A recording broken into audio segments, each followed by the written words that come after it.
నమస్కారం. సిక్కోలు హృదయ స్పందనకి స్వాగతం. నేను మీ సంతోష్. ముందుగా ఈనాటి వార్తల్లోని వివరాలు ఇలా ఉన్నాయి. సింగపురం గ్రామానికి చెందిన 50 మంది లబ్ధిదారులకు రెవెన్యూ శాఖ మంత్రి ధర్మాన ప్రసాదరావు ఆదివారం ఇంటి పట్టాలను పంపిణీ చేసి వారికి శుభాకాంక్షలు తెలిపారు. ఈ మేరకు మంత్రి క్యాంపు కార్యాలయంలో లబ్ధిదారులకు పట్టాలను అందజేసిన అనంతరం ఆయన మాట్లాడారు. పేదల సొంత ఇంటి కలను సాకారం చేసిన ప్రభుత్వం తమదేనని పునరుద్ఘాటించారు. రానున్న కాలంలో ప్రభుత్వ లక్ష్యాలకు అనుగుణంగా పేదలకు ఇళ్ల నిర్మాణం చేపట్టడమే కాకుండా మౌలిక వసతుల కల్పనకు అత్యంత ప్రాధాన్యత ఇస్తామని చెప్పారు. అలానే ఇంటి పట్టాలు అందుకున్న వారు సాధ్యమైనంత త్వరగా ఇంటి నిర్మాణాలు చేపట్టాలని సూచించారు. ఈ కార్యక్రమంలో జిల్లా రైతు విభాగం అధ్యక్షులు అంబటి శ్రీనివాసరావు, ఎంఆర్ఓ వెంకటరావు, సర్పంచ్లు ఆదిత్యనాయుడు, పొన్నాన కోర్మారావు, జడ్పీటీసీ నక్కశంకర్, బగ్గు అప్పారావు, వైఎస్ఆర్సీపీ నాయకులు రంది రాజారావు తదితరులు పాల్గొన్నారు. ప్రత్యక్ష దైవం ఆరోగ్య ప్రదాత శ్రీ సూర్యనారాయణ మూర్తిని ఆదివారం భక్తులు దర్శించుకున్నారు. స్వామివారికి ఆలయ ప్రధాన అర్చకులు ప్రత్యేక పూజలు నిర్వహించి తీర్థ ప్రసాదాలను భక్తులకు అందజేశారు. ఆలయ అనివెట్టి మండపంలో సామూహిక సూర్య నమస్కారాల కార్యక్రమాలు జరిగాయి. ఉచిత ప్రసాదాన్ని భక్తులకు ఆలయ అధికారులు ఏర్పాటు చేసిన స్టాళ్లలో అర్చకులు అందజేశారు. ఈ రోజు స్వామివారిని అడిషనల్ ఎస్పీ తిప్పేస్వామి కుటుంబ సమేతంగా స్వామివారిని దర్శించుకున్నారు. అనంతరం ఆలయ అనివెట్టి మండపంలో అర్చకులు వేద ఆశీర్వచనం అందజేశారు. స్వామివారికి ఈ రోజు భక్తుల నుంచి వివిధ రూపాల్లో వచ్చిన ఆదాయ వివరాలను ఈవో హరిశూర్ ప్రకాష్ ఆదివారం ఒక ప్రకటనలో తెలిపారు. ఈ రోజు శ్రీ సూర్యనారాయణ స్వామివారికి టికెట్ల రూపేణా 68,300 రూపాయలు రాగా, పూజలు విరాళాల రూపంలో 95,300 రూపాయలు, ప్రసాదాల రూపంలో 1,75,100 రూపాయలు శ్రీ స్వామివారికి ఆదాయం వచ్చిందని ఆలయ ఈవో హరిశూర్ ప్రకాష్ తెలిపారు. 4.5 వైసీపీ అరాచక పాలనకు స్వస్తి పలకాలని టీడీపీ శ్రీకాకుళం పార్లమెంటరీ అధ్యక్షుడు కోన రవికుమార్ ప్రజలకు పిలుపునిచ్చారు. ఈ మేరకు ఆయన ఒక ప్రకటన విడుదల చేశారు. రాష్ట్రాన్ని సైకో పాలన నుంచి కాపాడుకునేందుకు ప్రతి ఒక్కరూ కదిలి రావాలని అన్నారు.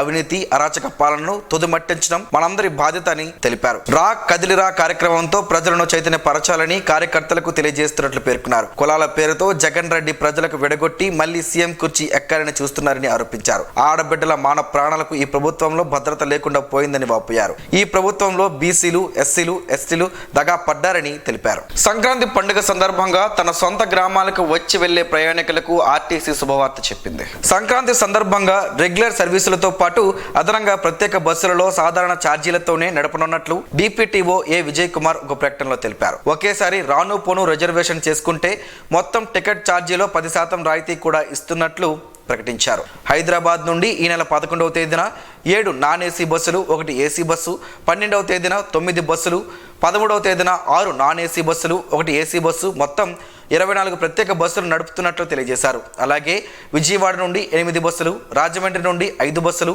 అమలాపురం నుండి 2 బస్సులు, మొత్తంగా 15 బస్సులు శ్రీకాకుళం జిల్లాకి రావడానికి ఏర్పాటు చేశామని తెలియజేశారు. విశాఖపట్నం ద్వారకా బస్ స్టేషన్ నుండి శ్రీకాకుళం, టెక్కలి, పలాస, ఇచ్చాపురం వెలుటకు ప్రతి 10 నిమిషాలకు ఒక బస్సు ఏర్పాటు చేశామని, అలాగే రాత్రి 9:30 నుండి ఉదయం 5 గంటల వరకు ప్రతి గంటకు ఒక బస్సు నడుపుతున్నట్లు ద్వారకా బస్ స్టేషన్లో 24 గంటలు అధికారుల బృందం ప్రత్యేక పర్యవేక్షణ ఏర్పాటు చేశామని తెలియజేశారు. సౌత్ ఇండియా షాపింగ్ మాల్ వస్త్ర ప్రేమికులను ఎంతగానో ఆకర్షిస్తుంది. ఎన్నో వెరైటీలతో నూతన స్టాక్ను కొనుగోలుదారుల కోసం సిద్ధం చేసింది. పండుగ నేపథ్యంలో డిస్కౌంట్లతో కొనుగోలుదారులకు ఆఫర్లను ప్రకటిస్తుంది. కొనుగోలుదారులను ప్రోత్సహించేందుకు గాను సౌత్ ఇండియా షాపింగ్ మాల్ యాజమాన్యం లక్కీ డ్రాను నిర్వహిస్తోంది. ఇందులో భాగంగానే శ్రీకాకుళం జిల్లా కేంద్రంలోని స్థానిక సౌత్ ఇండియా షాపింగ్ మాల్లో శనివారం రాత్రి 9 గంటలకు లక్కీ డ్రాను కొనుగోలుదారుల సమక్షంలో మేనేజర్లు ఉమామహేష్, సురేష్ల నేతృత్వంలో నిర్వహించారు. ఈ సందర్భంగా ఉమామహేష్, సురేష్లు లక్కీ డ్రా వివరాలను మీడియాకు తెలియజేశారు. ప్రతి వారం లక్కీ డ్రా నిర్వహిస్తున్నట్లు, గెలుపొందిన వారికి ఫోన్ ద్వారా వివరాలను తెలియజేస్తామని చెప్పారు. సంక్రాంతి పర్వదినాలను పురస్కరించుకొని వస్త్ర ప్రేమికులకు ప్రోత్సాహకంగా లక్కీ డ్రాను నిర్వహించి బహుమతులు అందజేస్తున్నట్లు వారు చెప్పారు. ఈ అద్భుతమైన అవకాశాన్ని వస్త్ర ప్రేమికులు, కొనుగోలుదారులు సద్వినియోగం చేసుకోవాలని వారు పిలుపునిచ్చారు. కొనుగోలుదారులు మీడియాతో మాట్లాడారు. సౌత్ ఇండియా షాపింగ్ మాల్ నూతన వెరైటీలతో, డిస్కౌంట్ల ఆఫర్లతో ముందుంటున్నారని తెలిపారు. ఒకసారి ఇక్కడ కొనుగోలు చేసిన వారంతా మళ్ళీ ఇక్కడే కొనుగోలు చేస్తుంటారని, కుటుంబ సమేతంగా వస్త్రాలను షాపింగ్ మాల్ యాజమాన్యం అందుబాటులో ఉంచుతున్నారని, అలాగే సిబ్బంది కూడా వస్త్రాలను చూపెట్టడంలోనూ విసుక్కోకుండా మంచి సేవలు అందిస్తున్నారని తెలిపారు. సౌత్ ఇండియా షాపింగ్ మాల్లో మేము 2 సంవత్సరాలు ఇది ఓపెన్ అయిన దగ్గర నుంచి కూడా సౌత్ ఇండియా షాపింగ్ మాల్లోనే నేను షాపింగ్ చేస్తున్నాను శ్రీకాకుళంలో. ఎప్పుడు కూడా మేము ఏ ఊరు వెళ్ళినా, అది ఏ సిటీకి వెళ్ళినా కానీ సౌత్ ఇండియానే చూస్తాయి. ఎందుకంటే కలెక్షన్స్ అన్నీ కూడా న్యూ కలెక్షన్స్ ఉంటాయి, అన్నీ కూడా చాలా బాగుంటాయి, ట్రెండీగా ఉంటాయి, కాస్ట్ కూడా రీజనబుల్గా ఉంటుంది. అందుకే ఎప్పుడు కూడా మా షాపింగ్ సౌత్ ఇండియాలోనే జరుగుతుంది.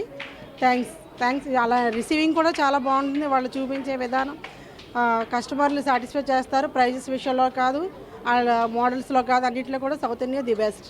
సౌత్ ఇండియా అంటే చాలా పెద్ద బ్రాండ్. నెక్స్ట్ ఏంటంటే దీంట్లో ఉన్న కలెక్షన్స్ అన్నీని ఏ ఒక్కటి కూడాను మనకి ఒక చిన్న కస్టమర్ నుంచి పెద్ద కస్టమర్ వరకు కూడా చాలా మంచి ఐటమ్స్ ఇక్కడ మనకి రీజనబుల్గా దొరుకుతుందండి. ఇది ఒక్కసారి కానీ మనం దీంట్లో పర్చేస్ చేసామంటే ఇంకా లైఫ్ అంతా మనకు చేయాలనిపిస్తుంది. అంత మంచి వెరైటీస్ ఇక్కడ ఉంటాయి. అట్లాగా కొనే వాళ్ళకి కూడాను చాలా రీజనబుల్ రేట్లు అండి. ఇది మనకు ఒక అదృష్టం అనుకోవాలి శ్రీకాకుళంలో మనకి ఈ బ్రాంచ్ ఓపెన్ అయినందుకు. వన్స్ ఈ సౌత్ ఇండియా షాపింగ్ మాల్ ఎప్పుడైతే శ్రీకాకుళంలో స్టార్ట్ అయిందో ఆ రోజు నుంచి ఈ రోజు వరకు మా అందరికీ కూడా, మా ఫ్యామిలీ అందరికీ కూడా ఫేవరెట్ షాపింగ్ మాల్ అంటేనే సౌత్ ఇండియానే శ్రీకాకుళంలో. ఈ south India shopping mall start అయిన తర్వాత ఫ్యాషన్ లవర్స్కి మనకి షాపింగ్ లవర్స్ ఎవరైతే ఉంటారో ఈ శ్రీకాకుళం టౌన్లో మిగతా షాపింగ్స్ అన్ని మాల్స్ అన్నీ కూడా మర్చిపోయారు అనమాట. ఎందుకంటే బికాజ్ ఆఫ్ ఆ మోడల్స్ కానీ ఆ ఫ్యాషన్ వేర్స్ కానీ ఆ ట్రెండీ వేర్స్ కానీ వీటి షాపింగ్ లవర్స్కి అయితే ఇక్కడ దొరికే ఐటమ్ వేరే ఎక్కడ దొరకట్లేదు. ఇక్కడ ఉండే colours, different textures, different colours, different models అన్నింటికి కూడా ఫిదా అయిపోయాం. యాక్చువల్లీ మాది వైజాగ్, కానీ నేను శ్రీకాకుళం జాబ్ పర్పస్ ఉంటున్నాను. ఇంకా ఒక శారీ కోసం నేను అప్పుడు వచ్చాను. ఆ శారీ కలెక్షన్ కోసం వైజాగ్ కూడా వెళ్ళాను. నాకు వైజాగ్ సౌత్ ఇండియాలో కూడా దొరకలేదు. ఇక్కడ మంచిగా కలెక్షన్స్ అన్నీ చాలా బాగుంటాయి. ఇప్పటికీ చాలా షాపింగ్ చేసాం అండ్ మంచి మంచి గిఫ్ట్లు కూడా ఇస్తున్నారు. చాలా ఎగ్జైటింగ్గా ఉంది. పండగ సీజన్లో ఇంకా మంచి ఆఫర్స్ ఇస్తున్నారు కదా, చాలా హ్యాపీగా ఉంది. సౌత్ ఇండియా షాపింగ్ మాల్లో షాపింగ్ చేసామండి. నిన్న కూడా వచ్చాం, ఈరోజు కూడా వచ్చాం. ఐటమ్స్ చాలా బాగున్నాయి. నిన్న నా షాపింగ్ చేశాను, ఈరోజు మా కిడ్స్ కోసం షాపింగ్ చేశాను. ఇప్పుడు కూపన్స్ కూడా వేసాము, వెయిట్ చేస్తున్నాం రిజల్ట్ కోసం ఏమొస్తుందా అని చెప్పి. వృద్ధాప్యంలో ఉన్నవారికి ఇవాళ సామాజిక పెన్షన్ల పంపిణీ అన్నది ఆర్థిక భరోసాతో పాటే సామాజిక భద్రత ఇస్తుందని మంత్రి ధర్మాన ప్రసాదరావు అన్నారు. వైఎస్ఆర్ పెన్షన్ కానుక పంపిణీలో భాగంగా బలగలో ఏర్పాటు చేసిన కార్యక్రమానికి రెవెన్యూ శాఖ మంత్రి ధర్మాన ప్రసాదరావు ముఖ్య అతిథిగా హాజరయ్యారు. కార్యక్రమంలో భాగంగా 8 డివిజన్లకు చెందిన లబ్ధిదారులకు మంత్రి ధర్మాన చేతుల మీదుగా పెన్షన్ పంపిణీ చేశారు. ఈ సందర్భంగా ఆయన మాట్లాడుతూ ప్రజాస్వామ్య దేశంలో ప్రతినిధులను ఎన్నుకునే అధికారం ప్రజల వద్దే ఉంటుందని, 2019లో వైఎస్ జగన్ కి అధికారం ఇచ్చారు కనుకనే ఈ రోజు ఇవన్నీ సాధ్యం అయ్యాయని చెప్పారు. హామీలు అన్ని నెరవేర్చేందుకు జగన్ ప్రజలు ఇచ్చిన అధికారాన్ని సద్వినియోగం చేసుకుంటూ ప్రతి ఒక్కరిలోనూ ఆనందం నింపాలన్న సంకల్పంతో పనిచేస్తున్నారని అన్నారు. ఆ రోజు పాదయాత్రలో భాగంగా ఇచ్చిన మాటకు కట్టుబడి ఉన్నవారికి అధికారం ఇస్తారా, లేదా ఇచ్చిన మాట గాలికి వదిలిన చంద్రబాబుకు అధికారం ఇస్తారా అన్నది ఆలోచన చేసుకోవాలని పిలుపునిచ్చారు. ఇవాళ 3,000 రూపాయల పెన్షన్ అందుకుంటున్న అవ్వాతాతలు ఎంతో ఆనందంగా ఉన్నారని తెలిపారు. కార్యక్రమంలో ఎంపీపీ అంబటి నిర్మలా శ్రీనివాస్, పట్టణ వైఎస్ఆర్సీపీ అధ్యక్షులు సాధు వైకుంఠరావు, వైఎస్ఆర్సీపీ నాయకులు బలగ గణపతి పట్నాయక్, చల్లా శ్రీనివాసరావు, అలుగుబెల్లి నాగభూషణం, సాధు నాగు, టంకాల బాలకృష్ణ, ఎండ రమేష్, వానపల్లి రమేష్ తదితరులు పాల్గొన్నారు. అంగన్వాడీలపై రాష్ట్ర ప్రభుత్వం ఎస్మా ప్రయోగించడాన్ని తీవ్రంగా ఖండిస్తున్నామని, తక్షణమే జీవో 2ను రద్దు చేయాలని సిఐటియు జిల్లా ప్రధాన కార్యదర్శి P Tejeswara Rao, anganwadi workers and helpers union జిల్లా అధ్యక్షులు కె కళ్యాణి డిమాండ్ చేశారు. ఆదివారం శ్రీకాకుళం జ్యోతిబా పూలే పార్కు వద్ద అంగన్వాడీల సమస్యలు పరిష్కరించాలని కోరుతూ 2వ రోజు 24 గంటల రిలే నిరాహార దీక్ష శిబిరం వద్ద రాష్ట్ర ప్రభుత్వం అంగన్వాడీలపై ఎస్మా ప్రయోగిస్తూ ఇచ్చిన జీవో నెంబర్ 2ను సిఐటియు ఆధ్వర్యంలో దగ్ధం చేసి నిరసన తెలియజేశారు. ప్రభుత్వం జీవో నెంబర్ 2 ద్వారా రాష్ట్ర ప్రభుత్వ ఆధ్వర్యంలోని మహిళా శిశు సంక్షేమ శాఖ ద్వారా అంగన్వాడీల సమ్మెను నిషేధిస్తూ ఉత్తర్వులు జారీ చేయడం దుర్మార్గమన్నారు. అంగన్వాడీల 27 రోజుల సమ్మెను పరిష్కరించడంలో రాష్ట్ర ప్రభుత్వం విఫలమైందని, సమ్మెను పరిష్కరించకుండా రాష్ట్ర ప్రభుత్వం మొండిగా వ్యవహరిస్తుందని విమర్శించారు.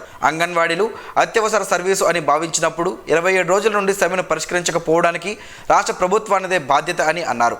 అత్యవసర సర్వీసులుంటే నీరు, పాలు, విద్యుత్, రవాణా లాంటి కీలక సర్వీసులు మాత్రమే అని, అంగన్వాడీ లబ్ధిదారులకు పంచే పోషక పదార్థాలను అత్యవసర సర్వీసులో చేర్చడం చట్ట వ్యతిరేకమన్నారు. ప్రత్యక్ష దైవం ఆరోగ్య ప్రదాత శ్రీ సూర్యనారాయణ స్వామి వారికి అర్చకులు ఆదివారం వైభవంగా కళ్యాణం నిర్వహించారు. మార్గశీర్ష బహుళ ఏకాదశిని పురస్కరించుకుని స్వామివారికి కళ్యాణం నిర్వహించినట్లు ఆలయ ప్రధాన అర్చకులు ఇప్పిలి శంకర్ శర్మ తెలిపారు. ఆదివారం సాయంత్రం 4 గంటలకు ప్రారంభమైన కళ్యాణ వేడుక వేద మంత్రాలు, మంగళ వాయిద్యాల నడుమ స్వామివారి కళ్యాణం వైభవంగా జరిగింది.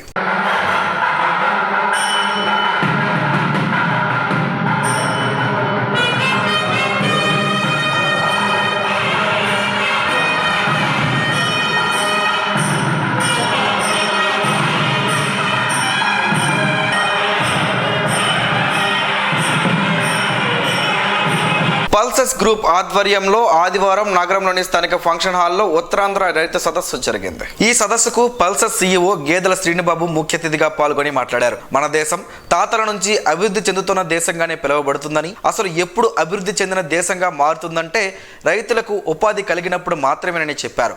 పండిన పంటకు గిట్టుబాటు ధర కన్నా ఎక్కువ వచ్చేలా తాము ప్రయత్నం చేస్తున్నట్లు తెలిపారు. అందుకు అందరి సహకారం అవసరమన్నారు.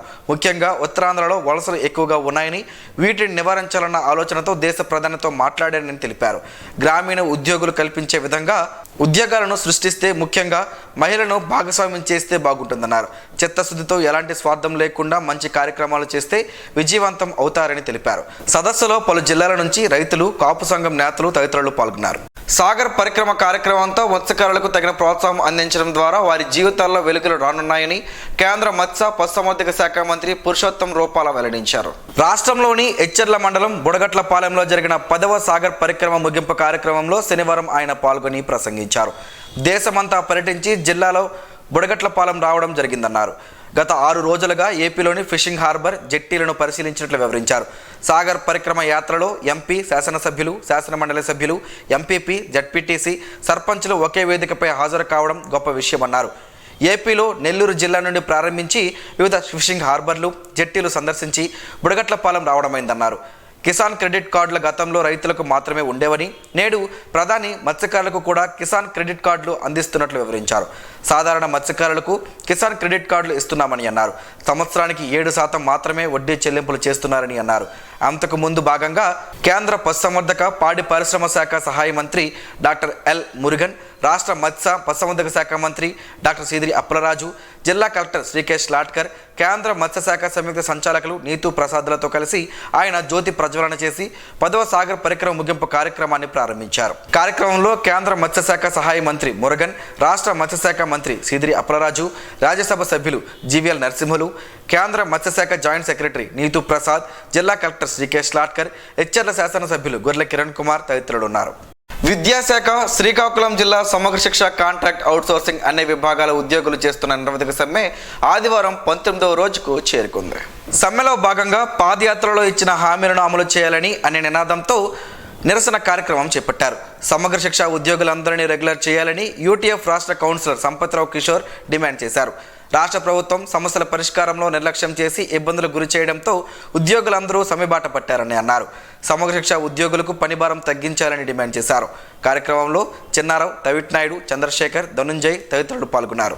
నగరంలోని స్థానిక పొన్నాడ వంతెన సమీపంలో గల ఇస్కాన్ ఆలయంలో ఆదివారం ఉదయం సత్సంగం కార్యక్రమం జరిగింది. సత్సంగం అనంతరం భక్తులు పెద్ద ఎత్తున పారవస్యంతో హరినామ కీర్తనలు పాడారు. అనంతరం స్వామివారికి పూజలు నిర్వహించారు. పూజా కార్యక్రమాల తరువాత అన్నప్రసాద వితరణ కార్యక్రమాన్ని నిర్వహించగా భక్తులు స్వామివారి ప్రసాదాన్ని స్వీకరించారు. ఈ సందర్భంగా స్వామీజీ మాట్లాడుతూ, కలియుగంలో స్వామివారి నామస్మరణతోనే అన్ని సమస్యలకు పరిష్కారం దొరుకుతుందన్నారు. భగవంతుడిపై పూర్తి నమ్మకంతో కొలవాలని సూచించారు. ప్రతి ఆదివారం ఇస్కాన్ టెంపుల్లో సత్సంగం అనంతరం భజన కార్యక్రమం ఉంటుందని, మధ్యాహ్నం అన్న ప్రసాదాన్ని భక్తులకు అందజేస్తున్నట్లు తెలిపారు. అరసవల్లి ధరలో గల శ్రీ రమ్య తిరుమల ఆలయంలో అర్చకులు కరి రంగనాథ వేణుమాధవాచార్యుల ఆధ్వర్యంలో ధనుర్మాస మహోత్సవాలు ఘనంగా జరుగుతున్నాయి. ఈ సందర్భంగా ఆయన ఒక ప్రకటన విడుదల చేశారు. ఈ నెల 11 వరకు కొడారై మహోత్సవం జరుగునని, అలాగే 14వ తేదీన గోదా కళ్యాణం ఆలయంలో నిర్వహించనున్నట్లు తెలిపారు. పెద్ద ఎత్తున భక్తులు పాల్గొని గోదా కళ్యాణాన్ని తిలకించి గోదా రంగనాథుల అనుగ్రహానికి పాత్రలు కావాలని అర్చకులు కోరారు. మకర సంక్రాంతి పర్వదినాన్ని పురస్కరించుకుని ఆయుష్ మంత్రిత్వ శాఖ, మొరార్జీ దేశాయ్ యోగా సంస్థ ఆధ్వర్యంలో దేశవ్యాప్తంగా అన్ని సూర్య దేవాలయాల్లో సూర్య నమస్కారాలు నిర్వహించనున్నామని ఆయుష్ శాఖ commissioner doctor Lagisetti Rajendra Kumar, regional deputy director doctor Y Shekhar తెలిపారు. ఉన్నతాధికారుల ఆదేశాల మేరకు నగరంలోని ఆయుష్ శాఖ కార్యాలయంలో సూర్య నమస్కారాలకు సంబంధించిన ఏర్పాట్లపై శనివారం సమావేశం నిర్వహించారు. ఈ సందర్భంగా Ayush senior medical officer doctor P Jagadish, వైద్యాధికారులు doctor T Mahati, doctor V Seetha Mahalakshmi, doctor N Prasannalakshmi మాట్లాడుతూ, అరసవెల్లి సూర్య దేవాలయం ఇంద్ర పుష్కరిణి వద్ద 1000 మందితో సూర్య నమస్కారాలు ఈ నెల 8న ఉదయం 8 గంటలకు నిర్వహించనున్నట్లు తెలిపారు. ఆయుష్ మంత్రిత్వ శాఖ ఆదేశాలతో జరగనున్న ఈ కార్యక్రమానికి సంబంధించి జిల్లా కలెక్టర్ అనుమతి కోరుతున్నట్లు పేర్కొన్నారు. ఆయుష్ సిబ్బంది, హార్ట్ఫుల్నెస్, యోగా సంఘాల సమన్వయంతో ఈ కార్యక్రమాన్ని నిర్వహించుతున్నామని, దీనిని విజయవంతం చేసేందుకు అందరూ సహకరించాలని కోరారు. అనంతరం సూర్య నమస్కారాల వేడుకలకు సంబంధించి ఇంద్ర పుష్కరణ వద్ద అవసరమైన స్థలాన్ని శనివారం వారు ఆలయ ఈవో హరిశూర్ ప్రకాష్తో కలిసి పరిశీలించారు. వారి వెంట హార్ట్ఫుల్నెస్ ప్రతినిధి సోమశేఖర్, యోగా ఇన్స్ట్రక్టర్లు మురళీకృష్ణ, గాయత్రి తదితరులు ఉన్నారు. గోంగూరతో పలు ఆరోగ్య ప్రయోజనాలు ఉన్నాయని ఆరోగ్య నిపుణులు చెబుతున్నారు. ఆ వివరాలేంటో ఈరోజు ప్రసారమయ్యే ఆరోగ్యమే మహాభాగ్యంలో తెలుసుకుందాం.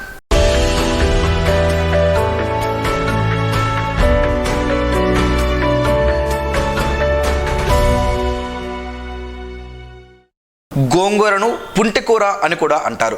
పుల్లటి ఆ పుంటికూర ఆరోగ్యానికి మేలు చేస్తుందని ఆరోగ్య నిపుణులు చెబుతున్నారు. ఆరోగ్యానికి అవసరమైన vitamin C, A, B, magnesium, calcium, phosphorus, iron, riboflavin, carotene ఉన్నాయని వారు చెబుతున్నారు. పుంటికూర తింటే కాలేయానికి మంచిదని, లివర్ టాక్సిన్లను, కొవ్వును తగ్గిస్తుందని, గోంగూర ఆకులను రాత్రంతా నీటిలో నానబెట్టి మర్నాడు పరగడుపున ఆ నీటిని తీసుకోవడం వలన బీపీ కంట్రోల్లో ఉంటుందని, అలాగే కొవ్వు తగ్గుతుందని పలు పరిశోధనలు తేలినట్లు శాస్త్రవేత్తలు చెబుతున్నారు. ఎముకల ఆరోగ్యానికి మేలు చేస్తుంది. క్యాన్సర్ ప్రమాదం నివారించడంలో గోంగూర కీలక పాత్ర పోషిస్తుందని ఆరోగ్య నిపుణులు చెబుతున్నారు. ఐరన్ లోపాన్ని సరిదిద్దుతుంది. జుట్టును ఆరోగ్యంగా ఉంచడంలో కీలక భూమిక పుంటికూర పోషిస్తుందని వారు చెబుతున్నారు.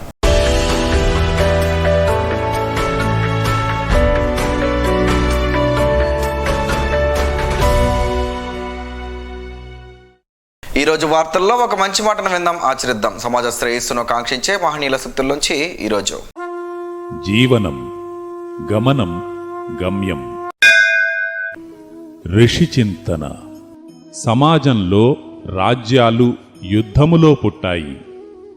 ఆధ్యాత్మికం, ఏకాంతములో చింతన, త్యాగం, అనుభూతిలో పుట్టాయి. ఎత్తులో ఉన్న మనస్సుకు తన ఎత్తే తెలుసుగాని తనకంటే ఎత్తు, తనకంటే లోతు అనుభవం ఎప్పుడూ కలుగదు. ఓం శ్రీ గాయత్ర్యై నమః. స్పందన ప్రేక్షకుల కోసం స్పందన న్యూస్ని ఇప్పుడు యూట్యూబ్లో అందుబాటులో ఉంచడమైంది. SDV స్పేస్ స్పందన అని టైప్ చేసి వీక్షకులు తమ అనుకూలమైన సమయంలో న్యూస్ని వీక్షించగలరు. ఈ వార్తలు ఇంతటితో సమాప్తం. మరలా ప్రసారం అయ్యే స్పందన న్యూస్లో కలుసుకుందాం. అంతవరకు సెలవు, నమస్కారం. మీ మాటే మా బాట.